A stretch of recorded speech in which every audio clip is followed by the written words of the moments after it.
Planet will see it live. Hey everybody, this is Leticia coming to you today for another edition of my weekly Money Matters webinars. And I hope you're all doing well. As announced a bit earlier today, I have the pleasure of being joined today, not by one, but two amazing guests. And I have joining me today, Hannah Noethig. Hi. and Aaron Koenig. And Aaron, and you know what? Tony Robbins has a saying, and that saying is proximity is power. Living here in Playa del Carmen, I had the great pleasure to connect with both of these beautiful people at a recent Crypto Playa event. Aaron is the founder of Crypto Playa, and I've had the pleasure of attending a couple of their events, and there's more to come. And both of these people have been in the crypto space for quite a while, and I'd like to start by reading their bios, and then we'll take it from there. Okay. And first of all, welcome guys. Thank you for joining me. Okay. Can everybody hear okay? Can you put a yes in the comments if you can hear us okay? Because we're using an external microphone for the first time. Aaron, send me your bio.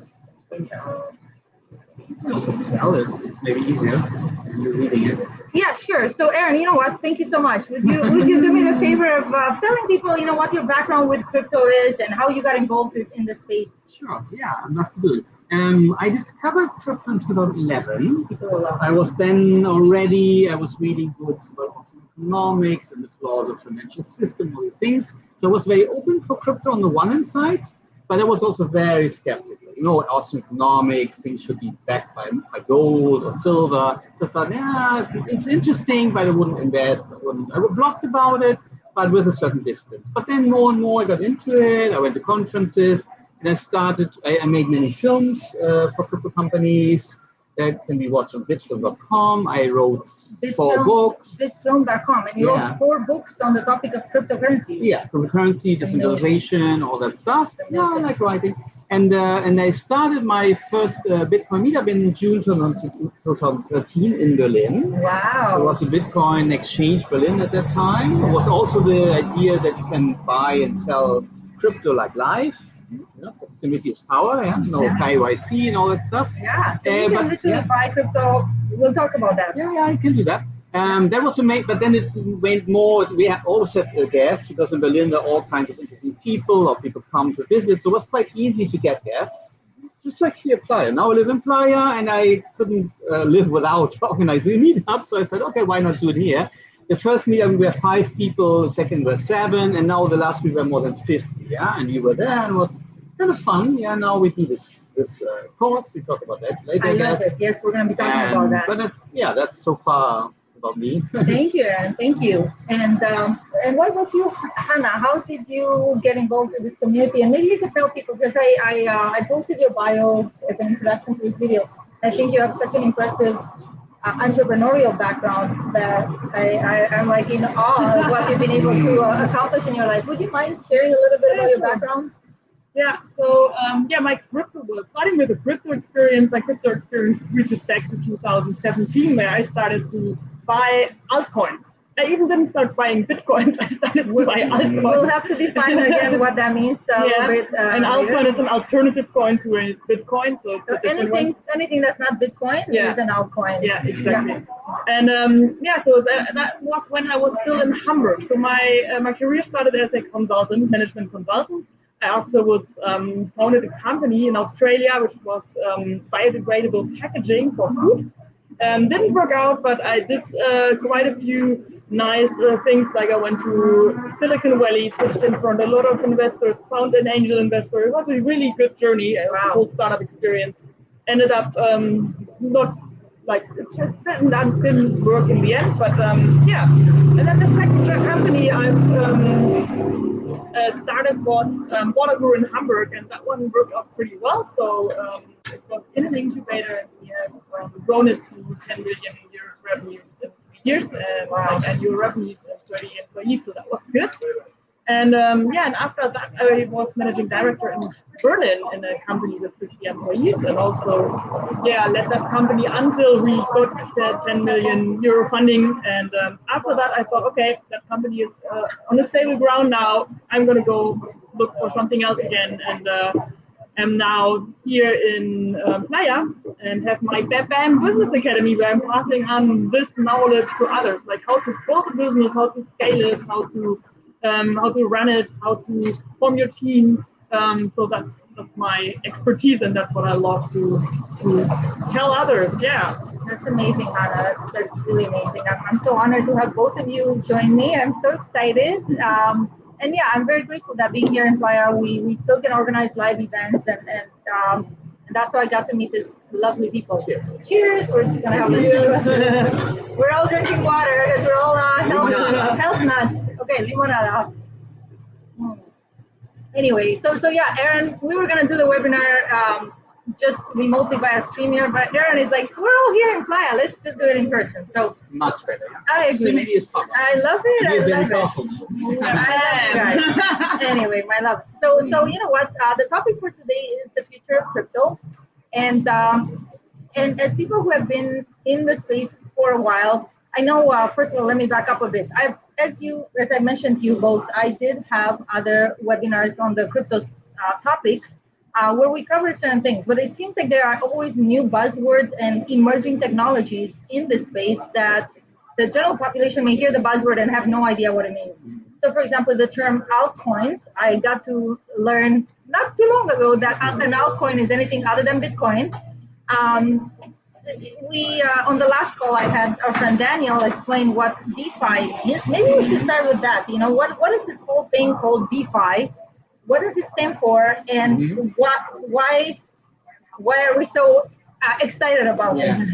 DeFi stands for decentralized finance. Yeah? Bitcoin is all about decentralization. I think that's very important to understand, because now we have a system of monopolies. Correct. The government has a monopoly in printing money, and its central banks, which are run by the government somehow. They seem to be independent, or maybe the banks run the government. Nobody knows, but there are authorities, and they do it, for their own sake. Yeah, they don't do it absolutely. Yeah. So the whole idea is, it's very much like Friedrich August von Hayek, the nationalization of money. Because as long as the powerful have the power over the money, we can do whatever we want. They have to keep the power.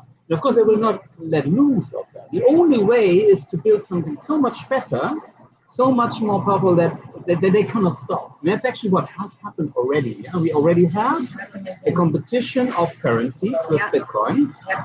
But of course, this decentralization process cannot stop. I mean, it has to be everywhere. I mean, Bitcoin was invented to be electronic cash. I mean, that's the white paper. It's about payments, and we're not there yet. That's another problem. But of course, all the other things like lending money, borrowing money, trading, whatever, all these derivatives, all the financial world. At the moment, it's a very exclusive circle. Billions of people on this planet have absolutely no access. And even the ones who live in Europe, US, it's also limited. It's a very rich elite who dominates that. And the whole idea of Bitcoin is that's for everybody. There's a culture for everybody. Everyone can use it. So what Bitcoin already did for electronic cash, I mean, still on the way, yeah? The whole idea is to disrupt the whole financial world. Yeah? So we can have loans, we can trade, we can have everything that is possible in the old world of finance, but that's very dominated. You have some gatekeepers, they're very powerful, and everything gets decentralized. And that is better. That's definitely better. It's better for the people, better for it's also more secure. So of course it's a long way to go. So we're still in its infancy. I like the option of being able to buy Bitcoin directly from someone. So for example, being here in Playa, I met somebody who was fortunate enough to buy Bitcoin at a very low price way back in the day. I've been getting in slowly for the past few months, and I literally would meet with someone and get rid of your worthless paper money and get some proper sound money, right? Pretty much. I would give him my pesos, and he just put some Bitcoin, and he transferred that Bitcoin to my wallet address. And it can be done, if you do it fast, it could be done like almost instantly, or depending on how fast and how much transaction fees do you want to pay. But in a matter of half an hour, that Bitcoin is now showing up in my crypto wallet and it's mine now. So I absolutely love that. The fact that you can literally direct person to person with no banking intermediaries. I don't have to go and do what we would do in Canada. It's called an e-transfer. It still goes to the banking system. Whereas this is literally wallet to wallet transfer. So I quite love that about Bitcoin, and it works like that with other coins as well. Sorry. Yeah, just to say, because I think this is something that a lot of people starting off don't understand. They are starting off at an exchange. And then they are starting off at an exchange, but this exchange is again one of those centralized spots.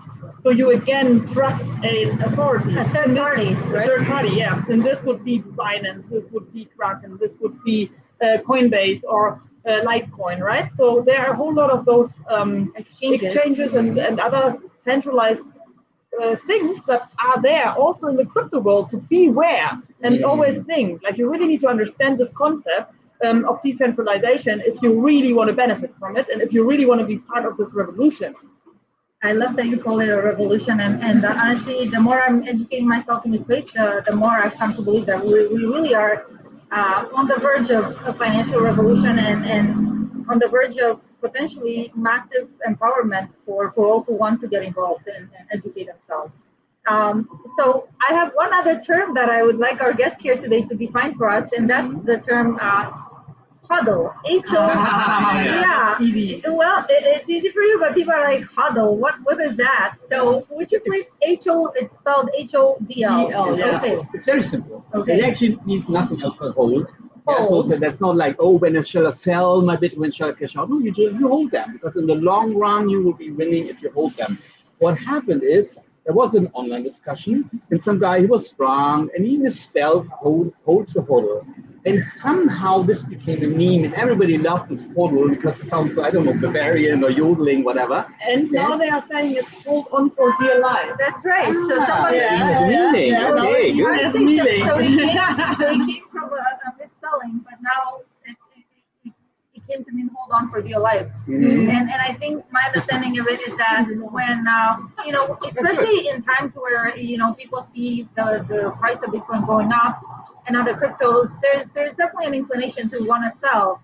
But those of us who understand how Bitcoin works, and that's something I've explained in previous calls, the fact that it's finite in number, you can't just unlimited print Bitcoins. There's a limited number of them that will ever be created. 21 million. That's right. And some of those 21 million have already been lost. People have lost access to their wallets for all kinds of reasons. So the idea to hold is don't be in a hurry to sell just because you think, oh, I'm going to realize some profits today, or even worse, sell at the bottom. Oh, it's gone down. And you're gonna sell exactly, right? So that's great, you guys. Now, what else? Speaking of the future of crypto, another term I hear a lot is this idea of smart contracts. Would one of you be able to explain that for our audience? Because again, it's a buzzword that people are like, what is this thing? What is this thing? Well, the term was invented by Nick Szabo, who is both a computer scientist and a lawyer, so he has both expertise. And it was first a theoretical concept. The idea was to have a contract between people where you don't need any court, anybody to enforce that the contract is really kept, but replace all that by software, which is of course not possible for all kinds of use cases, but wherever it is possible, it reduces the friction. Yeah? If you have a contract with somebody, and the software already makes sure that the contract is being kept, and you cannot break it or whatever. Right? So this is definitely an improvement. Now, I mean, what we mostly use smart contracts for is on the Ethereum network and similar networks, and you use all kinds of things. I mean, you produce tokens, and you have all these DeFi things, all based on smart contracts. It's basic software. Huh? Okay. It's basically a certain type of software that regulates the contractual relations between people, and that makes it in a way. I mean, people can always cheat other people, but if the contract is there and the software is there, and you have to pay that coin for that, otherwise things won't happen. So there's no need to go to the court and sue anybody else. So that's the idea, to make it more frictionless. That's so interesting, and it almost boggles the mind that you say you would not have you would potentially eliminate the need for courts, for enforcement action. Not entirely, but of course there are always like cases like that. It is a murder, so it doesn't really matter what the software cannot do much. So there are definitely lots of cases where it's not possible. I think it's again one of those like the basis of the decentralization. So smart contracts are again a concept that is in the blockchain space because of the like basic idea of decentralization. Otherwise, it wouldn't absolutely, yeah.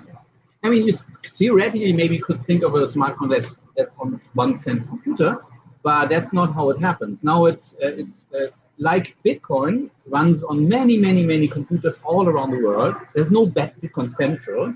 The same is true with smart contracts. They're all in various nodes. And so for Ethereum, you can call it like a decentralized world computer. And Bitcoins are also now getting there. It's also now possible to do smart contracts on Bitcoin based on that, the so-called second layer, which is the future of computing.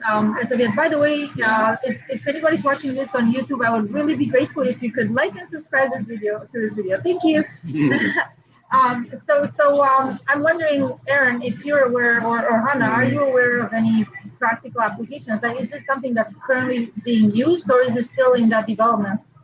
So the whole DeFi movement, all these tokens, it's all based on smart contracts. Maybe you don't know it, but you always interact not with somebody who gives you the token physically, but always interacting with computers and software. So it's already there. The smart token, and I was going to ask you guys about that if that's okay, but maybe before I ask you about tokens, I don't know if you had anything to add to the smart contract conversation. No, I've already added. Okay. All right. Awesome. Well, I can jump in with for the tokens if you like.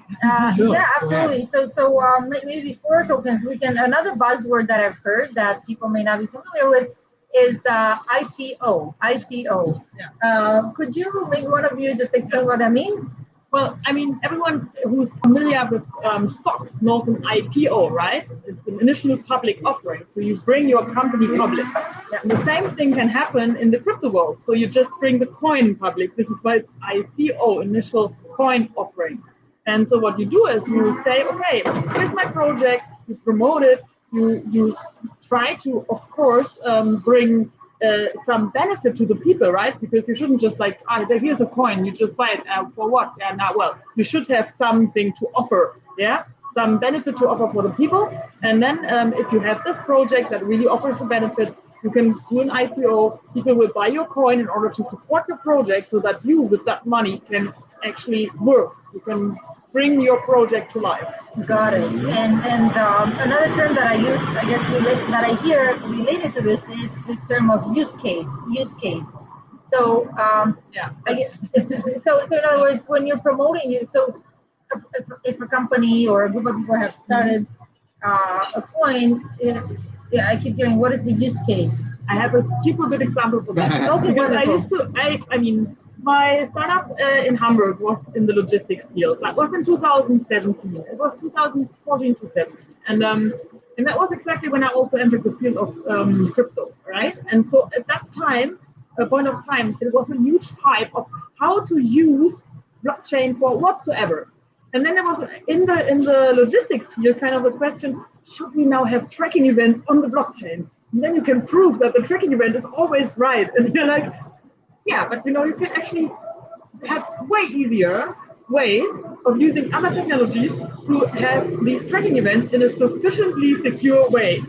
So the use case topic is always like, what do you do with the technology? What do you do? And is it actually a use case that makes total sense for this technology? Because there is an advantage using the blockchain technology as compared to another technology. And then it makes sense. And for the DeFi, and then going back to where we started, decentralized finance, that is one of those, in my point of view, those really where you see the benefit as compared to other technologies because of the only way of using it in such a decentralized way on the blockchain and not having to trust on authorities. Third parties, especially third parties that we've come to distrust in recent months and really, especially in this past year. You can't see it, but maybe you can stand up. I want people to see your T-shirt. Banks? It's no dirty word. Fork means in the software you make a copy of it and change it a bit. So there are lots of forks on Bitcoin. Most of these so-called altcoins are just forks of Bitcoin. That means the code of Bitcoin is public. Everybody can take it, make a copy, say, oh, we don't want to have 21 million, we want to have 42 million, and we don't want to have a block every 10 minutes, we want to have every 5 minutes. And then suddenly you have a new coin. Yeah, and that's a fork. Yeah, there have been forks directly of Bitcoin. We even misuse that name, which might be a bit confusing. But of course, there's only one Bitcoin, and all the others are like copies. Got it. Interesting. Yeah, because forking the banks, of course, is like more a joke. Yeah, we don't want to fork the banks. We want to eliminate them, but it's better than using any rude word. It's a four-letter word. I love it. Fork the banks. That's so funny. You asked for tokens, and because these were tokens, coins always go a little bit. We talked about what's an ICO, initial coin offering. Can I explain that? And it's actually a wrong word. It's actually a wrong word. Why? Because you are giving tokens. Oh, a coin just means like, of course, it's not a physical coin, but Satoshi Nakamoto started to call this thing Bitcoin. And what that means, in my understanding, is you have your own blockchain, your own network, the whole infrastructure that you have to have your own coin. And Bitcoin is like that, and Litecoin is like that, and Dash, and there are many others who are really proper coins. But what happened in 2013 were actually not that many coins were offered. Most of the time they're not coins, but they were tokens. A token can be, in the normal world, for instance, if you go like to a casino and you don't play with your money, you get these chips. These are tokens. Okay. They represent something. Yeah. In the digital world, the token can also represent something else. It could represent a share or a house, but it's digital. You can send it over the internet. It's something like a certificate of ownership in a way. It's almost like shares, but they're not really shares in the company. Something like that. That's a big discussion how it should be seen legally. Yeah, because the old institutions like, oh no, this is a security and it should follow the laws. And we say no, it's not a security. And there are tokens which really need for using something, the so-called utility tokens, where you want to have, let's say, a decentralized storage solution, and you need that token. Like you need a coin or a token for going on a merry-go-round, if you go to a fun fair, you pay your money, then you have these tokens, you can also use them later. It's nothing so special, it's just a funny word. And most of these tokens that we have today, they kind of piggyback on an existing blockchain. And that works with smart contracts. Many words here, sorry, but for instance, with Ethereum, you can write a smart contract, and with that smart contract, that issues you new tokens. You can have the Leticia token on the blockchain, and that entitles you to whatever. Yeah, I know, for instance, there are pop stars, and they issue their own token. And if you have that token, you might get that extra song, you get backstage or whatever. It gives you certain rights. That's the whole idea of that. That's interesting. And does it come a point where these tokens then convert to the actual coin? Yeah, you can usually. Several tokens are traded. Tokens? They remain tokens, but of course you can trade them. You can say, okay, now I don't want my Leticia coins anymore. I want to trade them for Bitcoins. Hey, who gives me Bitcoins for Leticia tokens? Okay. And there are exchanges where you can do that. Yeah, there are the big ones like Binance. But now there are all these decentralized exchanges. Right, and I was hoping you talk to me about that because I was we had a crypto Playa dinner last night, and this young man was talking to me about Uniswap and then how he had purchased some tokens. He traded, I don't know what, and bought some tokens on this Uniswap, and he said Uniswap is a decentralized exchange. Exactly. Yeah. Would that be easy for you to explain, or for one of you? What's the difference? So we just spoke about how exchanges are, at the end of the day, a third party. So the idea is when you buy your crypto on an exchange, maybe don't leave too much crypto on an exchange because you never know. You're get hacked or anything could happen. Run away with your money. Yeah. There are some reliable exchanges, and you guys know I'm gonna be. You guys know about this. I'm doing within a week. We're gonna have a get started with crypto call, and we're going to talk about what some of the trustworthy exchanges are, but even so, we're still trusting your money with a third party. So would this Uniswap exchange be any different than one of these other finance, for example? Yeah, the big difference is we have like a normal centralized exchange. You have a company and they have several servers and they run their software and they have to make sure that it doesn't get hacked. A decentralized exchange runs on a network like Ethereum or now also Bitcoin or some others.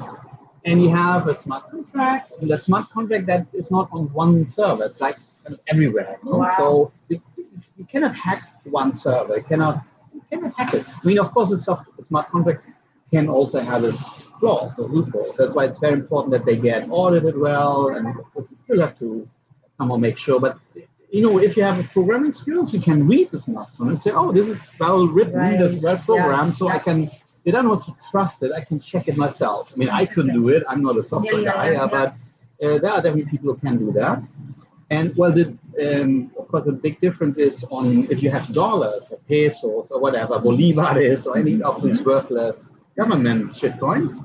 Then you have to go to an exchange like Binance or Bits and whatever. And then you usually have, because it touches the government shitcoins, and then the governments come in and say, what, we want to see your passport and whatever, your tax number. Yeah. The Uniswaps of the world, they're only for the tokens. You cannot come there with your pesos. But you could come there with a cryptocurrency like Bitcoin and trade that for some of these. I can come with my Leticia coin and change them for some Hana coin. I want both, of course. But I cannot come with pesos, which is good. Yeah? Got it. It's so interesting. I love it. I love it. Trying to think, if there were a number of buzzwords that I was hoping we could cover, and one recent one that I've been hearing about, and it's even made like headlines in the news. Not that that means anything, because we all know what the news is really about.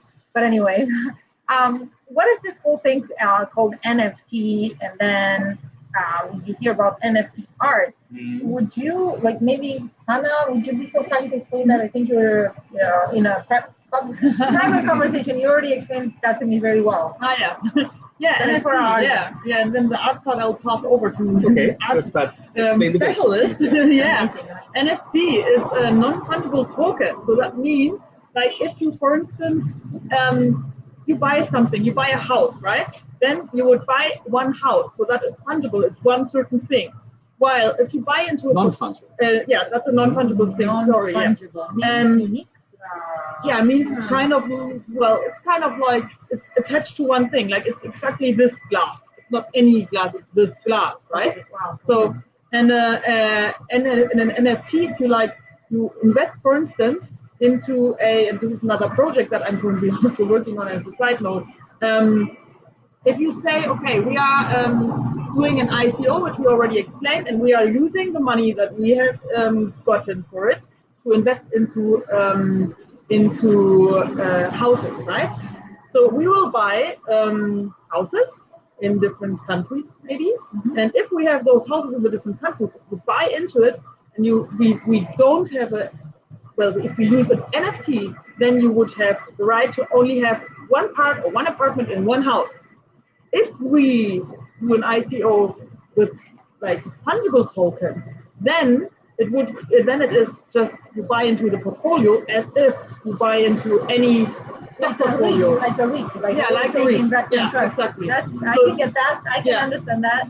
And for this reason, it's so useful for crypto art, I believe. But you can jump in there. Sure. Because of course, if you have one artwork, you are really interested in buying like this one piece of art, and you want to have it that it's yours. You don't want anyone to cover it, and you want to have a proof that it's actually yours. And if you use non-fungible tokens, that is exactly why this is a great use case in the crypto art world of those NFTs. I think it's important to understand what fungible means, because it's not it's not a word you use all the time, and it basically refers to money.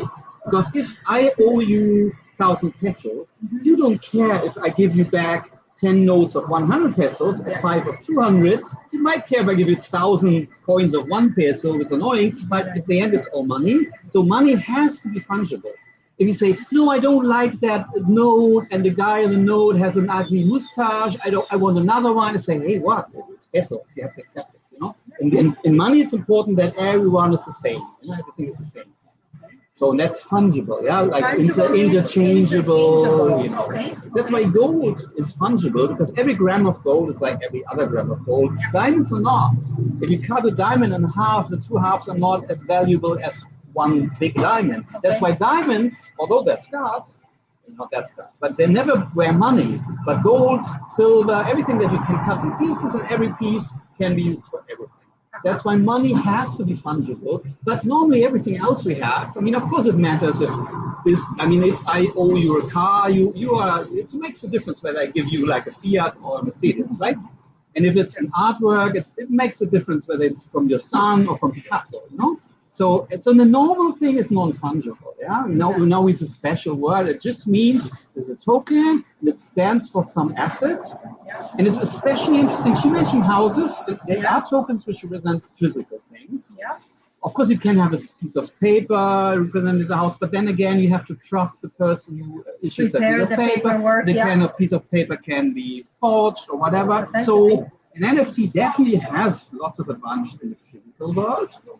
But it's totally, it's a much bigger advantage in the digital world, because it's a digital art. You know, if Picasso paints his painting, it's unique. Yeah. Some guy in China could copy it, but you know, you can find it out. Of course, but in digital, if I manage a young artist and he creates art with Photoshop. So the result is a JPEG. And of course, everybody can copy that, you can put it on the net, so it would be not scarce. And art can only be valuable if it's scarce. That's just the nature of art. Yeah. So if you have like the print of the Picasso in your bedroom, you will not ask for 100 million if somebody wants to buy it. Everyone knows this is just a print. Yeah. But the owner of the original, he can ask for 100 million. And the NFT makes this thing possible. It's suddenly something digital, which by nature is the original is good as a copy, and there is no real original. Yeah. Suddenly there is an original. Wow. You can say, I own this piece of digital stuff. It can be a piece of land, it can be some variable that my avatar wears, or it can be art. And the art scene is exploding. Right, yeah. There's a lot of art so going on. that's what made the news recently, that we had a piece of visual art sold on a major auction for something like millions. I don't know how many, 40 million, I don't know. I don't find that so interesting. It makes the news, but what I find much more interesting, an artist who before had to wait tables or drive Uber because nobody would buy his art, because nobody knows him. Suddenly, he can go on the internet. There are all these new marketplaces, OpenSea and Rarible, whatever. And if people like it. What were the marketplaces you named? Well, OpenSea is the biggest one, Rarible, but they're mushrooming. There are no new ones. Okay. I will start a new gallery soon. Are they almost like exchanges, but for arts?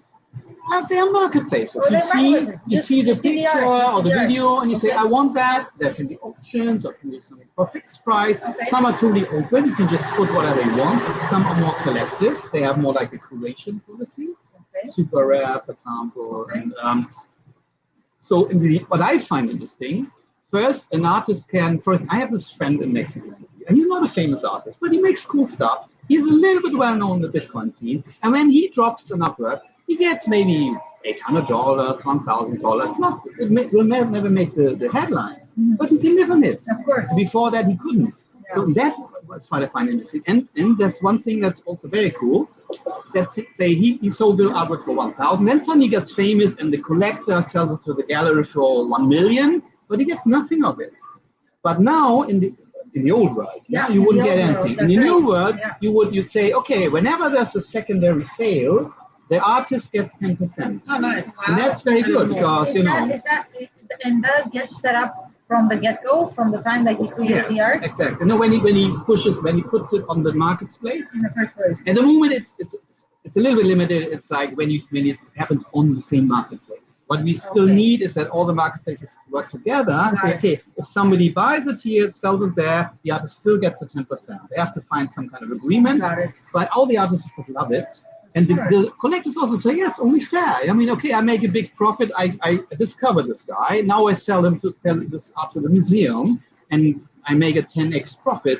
And it's only fair that the artist also gets something.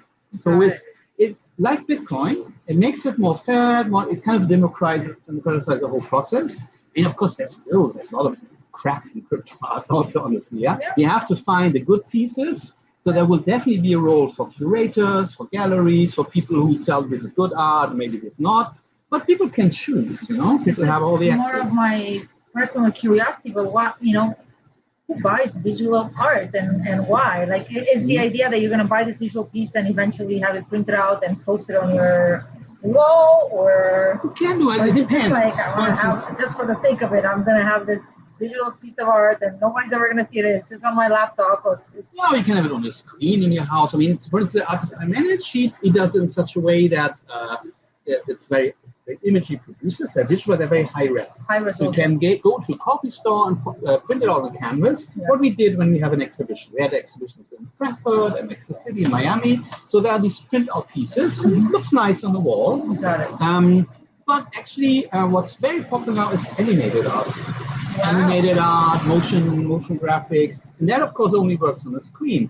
But more and more people like it. Oh, it's on my screen, it's my artwork, on my phone even. Yeah? So I also have to get used to that. Yeah, I said to that, do it on so it's printable. So then all the because it's the crypto pioneers. So I thought all the crypto companies will buy it and put it in the office on the walls to show here the crypto movement. Yeah. And some do. It's fine. Yeah, it works. But animation seems to work better. So the artists also started to do some videos now based on the same motives. And those videos, if you're the new owner of the video, let's say you bought a video, you could now maybe reuse it for your own purposes because you're now the owner. No, I wouldn't say so because that's a legal issue. You have the usage rights, you know. Okay. But still, the artist is the creator. You cannot just like take the creation and do something. I mean, that's another legal thing. You know, you have to ask the artist if you want to like remix it. I think the artist would be open for that.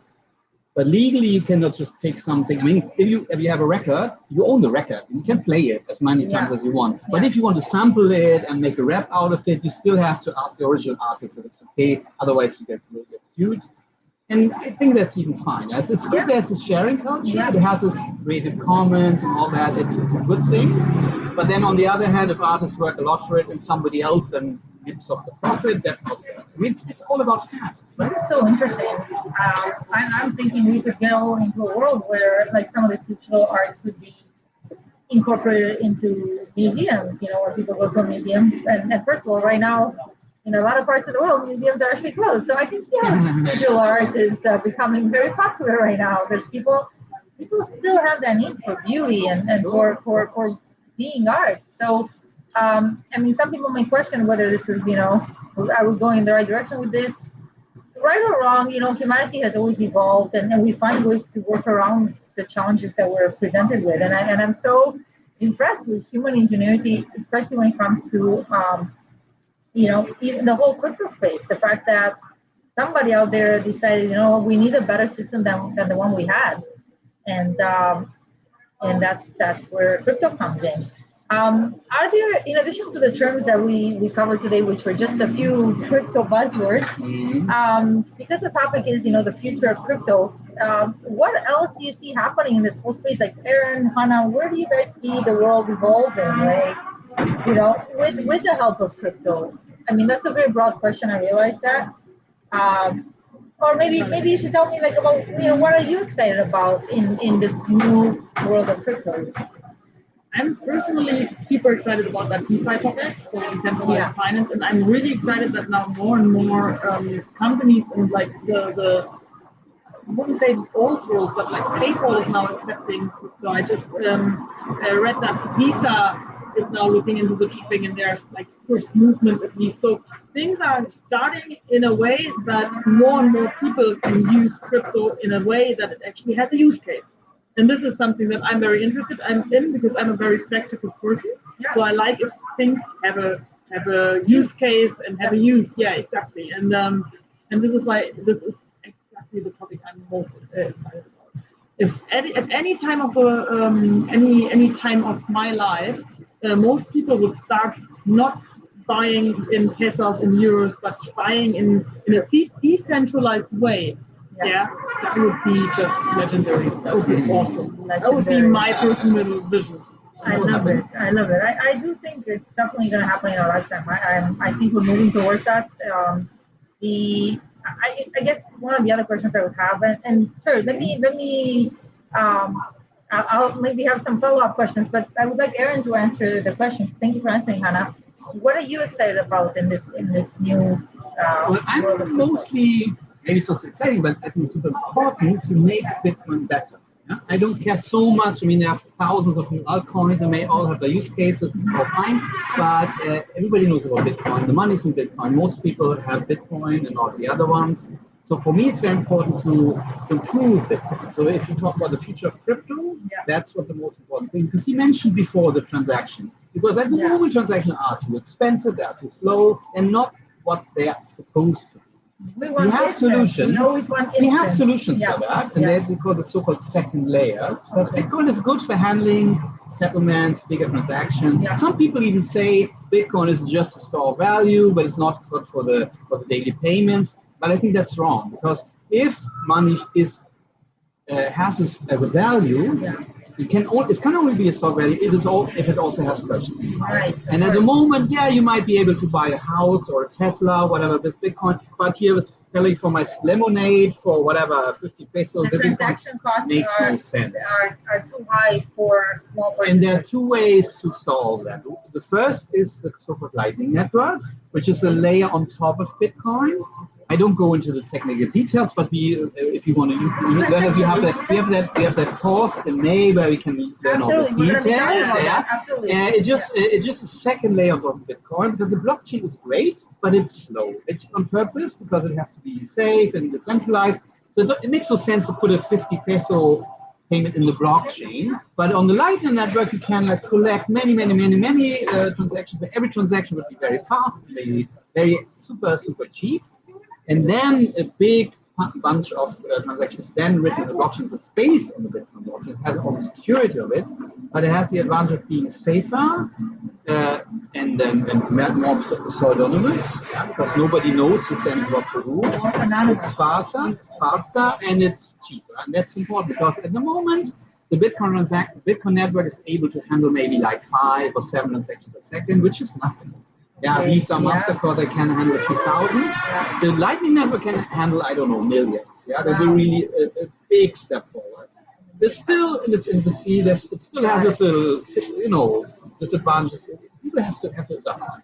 So I think the adoption is the most important thing. That's why it's so important that we communicate well. That's the way people like you talk about crypto, because all the geeks and the nerds who are good in programming, they're great. They're important. Without them, we wouldn't have it. No, absolutely. So there are people actively working in the space and developing things like the Lightning They're amazing, Network. but usually when they open their mouths and a normal person, they don't understand anything. So it's the terms of the entrepreneurs who turn it useful business, and the communicators who make films and books and whatever, webinars about, because everybody has to learn.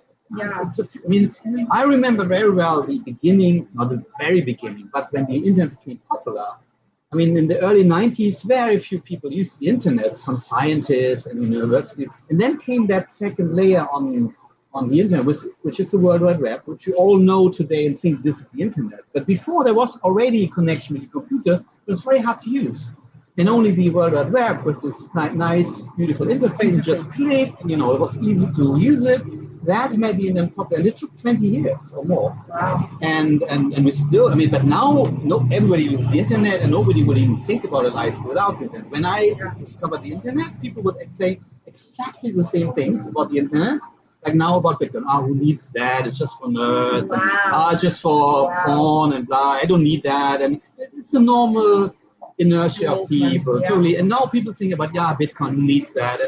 And now at this turning phase, maybe where the internet was like in maybe 95 or so, and probably it will also have a backlash, like the .com crash, and then we think, the internet will be switched off tomorrow, or Bitcoin is dead. We had that many times. So. Maybe that's something worth addressing, because a lot of people are, and this may sound like maybe a political question, but you know what? Unfortunately, we are living in a world where some people out there are nervous about digital currencies, because they're seeing it. Oh no, they're going to try to control us. They're going to monitor your every transaction. But my understanding is that could not be the case with something like Bitcoin, because Bitcoin is decentralized. Whereas maybe with something like a central bank issued digital currency, that may be more the case. Do you have anything to comment on that? Absolutely, yeah. I mean, the central banks now, they want to jump on that. So now everybody now wants to go to crypto and Bitcoin. We also want that. We want our digital yuan, the digital euro. That's true. These are surveillance shitcoins. They're dangerous. Keep their fingers out of it. Shitcoins.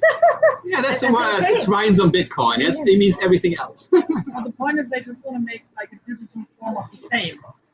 So they are not creating a real Bitcoin decentralized thing. So like it's not the same. When they are now just issuing some digital version of the euro, then it's still a euro. So it doesn't really make any difference then if you pay with a Visa card with your euros or if you pay with digital euros with whatsoever other way. Got it. So what we want? I don't know. It looks like the next. Okay, there we are. So yeah. Thank goodness we're back. This guy's here. Yeah. So that's why I'm passionate about providing alternatives to these very likely emerging central bank digital currencies, because and they may even force us to use those for like to buy at a store or something, but I want there to be a private marketplace, and I think that's what we're moving into. The potential to buy from sellers directly here. I'll give you my Bitcoin, you give me your your eggs or whatever else you're selling. That's what I'm passionate about, like having alternatives to these central bank digital currencies that for sure they're going to try to, like they're in the process of introducing. I believe Japan already announced that they're.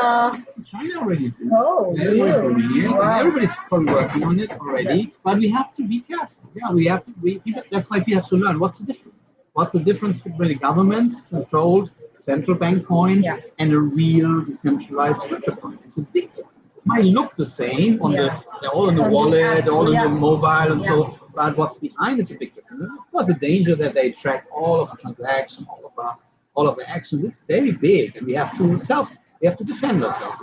So that's where, and I'm not going to speak on this much, but there are some so-called privacy coins. Do we want to talk about that a little bit? Do you have any knowledge in the area? Is it worth? How much time do we have? We have an hour, and then we have enough time to. Okay.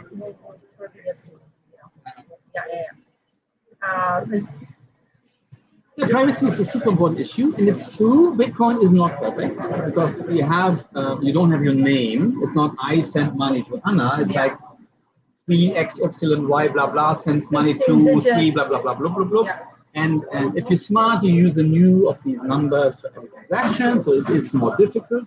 For instance, if I just put that number on my blog, say, hey, give me money, give me donations, and then we see on this, because everyone can see how much money is on a certain address. It's public, it's open.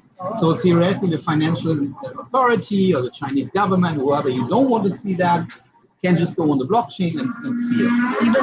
Even a public address. So if I put my public address on my videos, I'll be like, hey guys, send me some Bitcoin. Yeah. You don't think that's the greatest idea?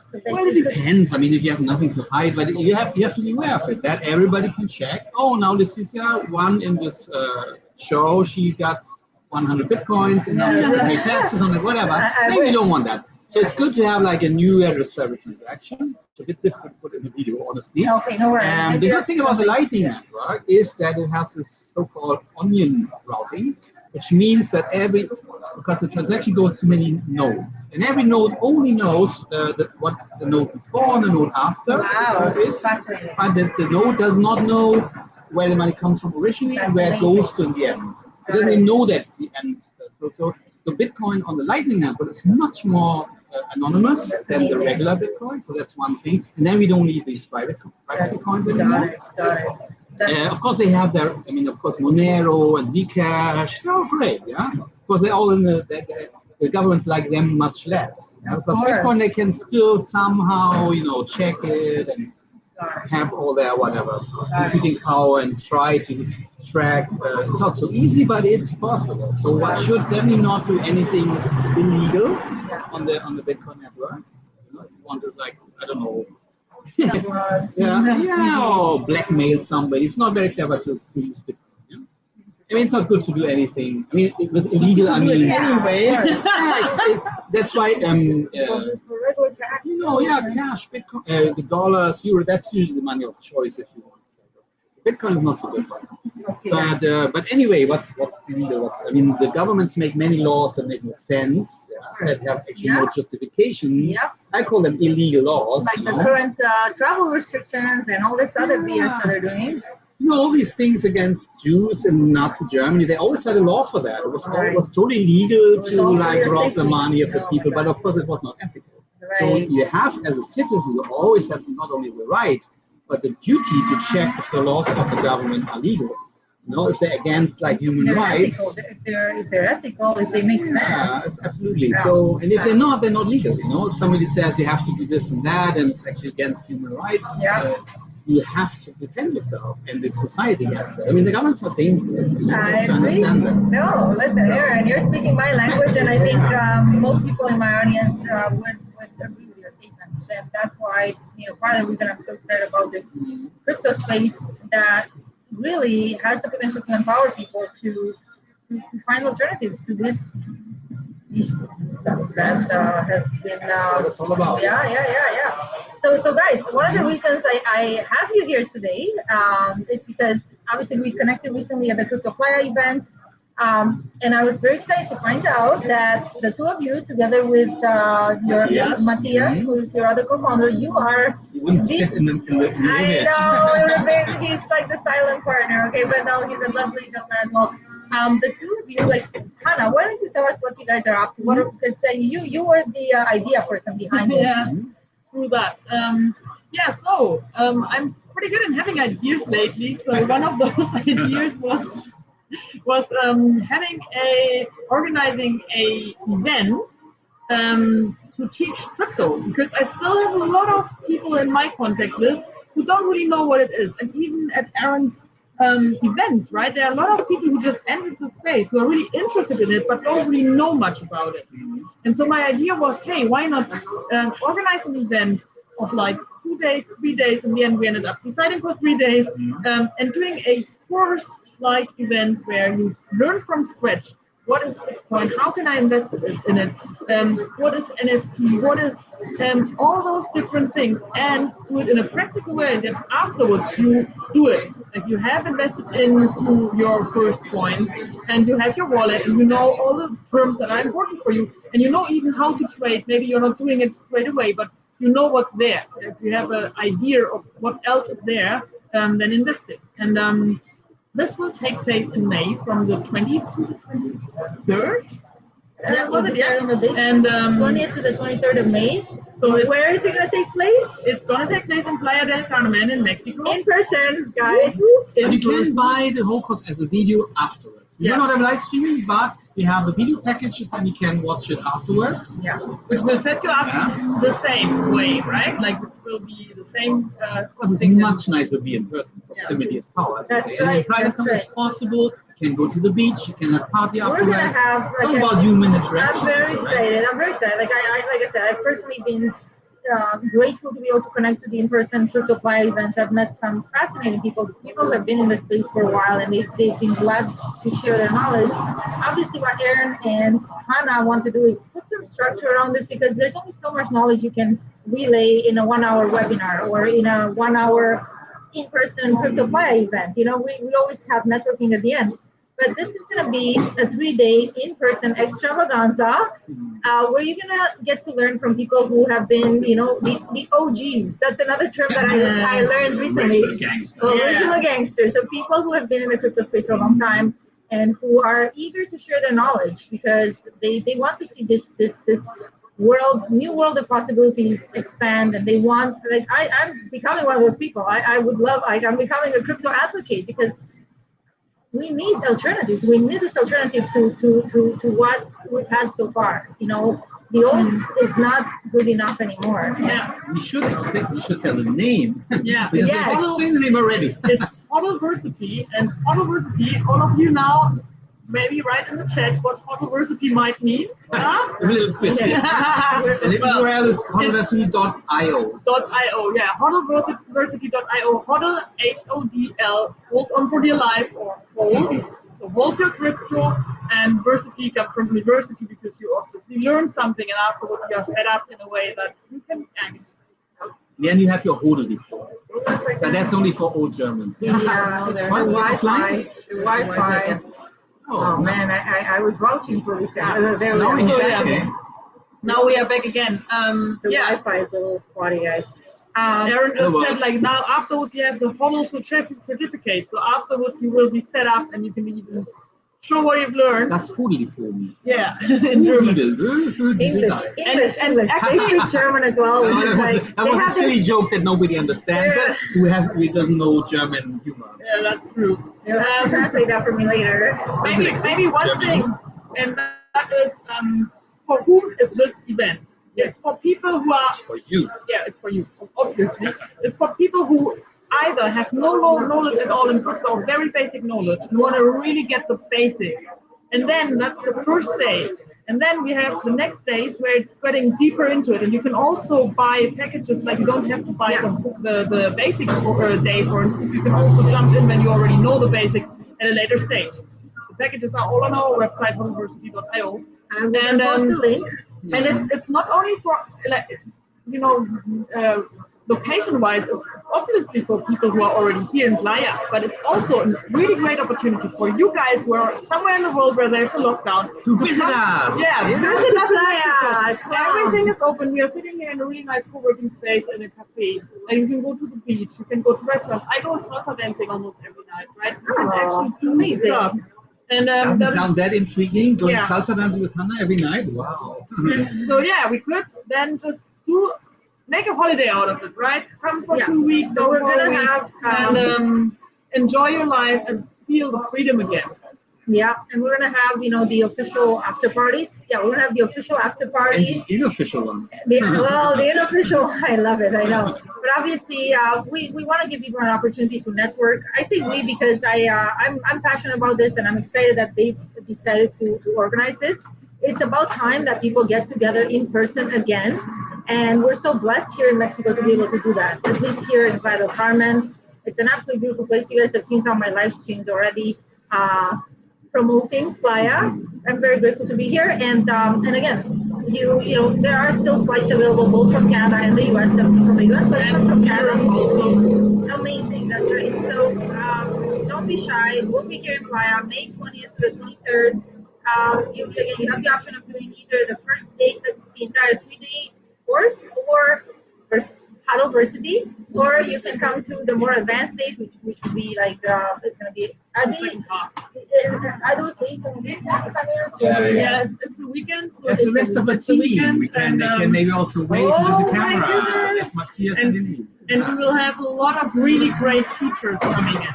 So instructors. We call them instructors, like surf instructors. It's like hands-on. Amazing. It's not like a school. It's more like a, you know, hands-on instruction. You can get more details at paddleversity.io. I'm going to post a link, and I know Matthias set up a discount code for those of you watching this webinar. So if you can save. That's right. So if you are interested in attending the event and you want to take advantage of a 10% discount, mis amores, you can use the Money Matters discount code. Okay, he set it up. So just put Money Matters M capitalized. I'm going to post that in the comments. And that way you can get a bit of a deal on the event. And I can't wait to have some of you guys join us. I know I have some personal friends coming into Playa towards the end of May. So, in May, yeah. So, we also pass on, like, you also will see a link where it's directly already put in the discount code, so that you don't have to do anything. Just click the link. Oh, that's amazing. Yeah. Okay, I didn't even know that. Fantastic. So please give me that, and I can post that into the comment section of the video. So, guys, fantastic. I'm really glad to have had you guys as my guests today. I'm so excited about the crypto world in general, and particularly excited that you decided to host this event in Playa. I definitely think we have a lot of people in Playa interested in getting started with crypto. Now, those of you on the call, please remember about, you know, if you don't want to wait till May, you have the option of, like, at least getting started with your first purchase. Next week, next Friday, we have that live webinar with Daniel. Okay, you guys know about that as well. But I mean, if you are looking for that immersive experience of being surrounded by other crypto enthusiasts, people who are really passionate about this space, this will be your opportunity. And give yourself a little vacation. You deserve it. You've been under lockdown for long. Okay. Anyway. Looking forward to seeing you all and partying with you here in Playa.